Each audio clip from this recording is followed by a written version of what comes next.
But maybe, Brenda, is it okay if I jump into the system and just highlight maybe the dashboard and the owner insights? Yeah, that would be lovely. Thank you. It would be really nice to see the dashboard. Perfect. Let me just show you then. Brilliant. So what we're seeing here then is the dashboard. This is just some example listings. It's real market data, but not real listings, unfortunately. And I think, as we mentioned earlier, Brendan was speaking, I think the best way to review specific listings is making sure it's relevant to each property manager. But to give you a view of what we could see here, it's sort of the high level performance indicators and setup of each listing.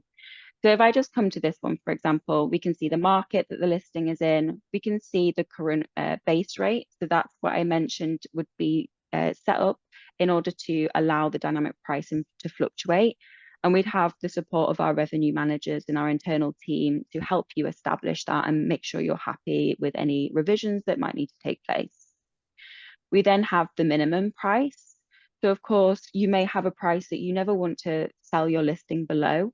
And of course, we would put that in the system and it would prevent the algorithm or any of those customizations kicking in and taking you to a point that you're taking a booking that you or the owner are not happy with. But as we're here, I think as well, it's key to show the health score.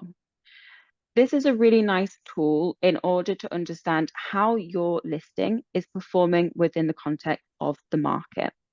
So we can see here in the next sort of 7, 14, 30, 60, 90 days, we can see the occupancy within the neighborhood versus this listing. And then we have an indicator of whether it's sort of in line, ahead, or behind. It might differ depending on the goals of each listing. Some people may want to be pacing well ahead of the market. Others may be happy to be in line or slightly behind, depending on the value of the property.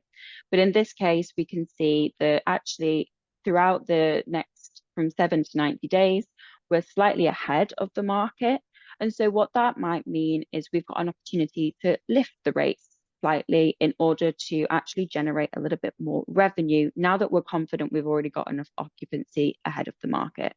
But again, it's case by case and it's going to depend on each listing and each owner and so on. Just again, some indicators of how we're performing, just some key snapshots that I hope you see as quite user-friendly. Final thing then I just want to jump into is the owner insights. I alluded to this a little bit already, but again, really focusing on how we communicate with owners really clearly so that they've got clarity and transparency, which builds their confidence. What we're able to do here is we're able to build custom reports relevant to each owner. So they may have various different properties, of course, so you can include those or break them down. And what we can do is choose these different reports that we want to add in and communicate through to them to explain the context of the market and how its performance is over year.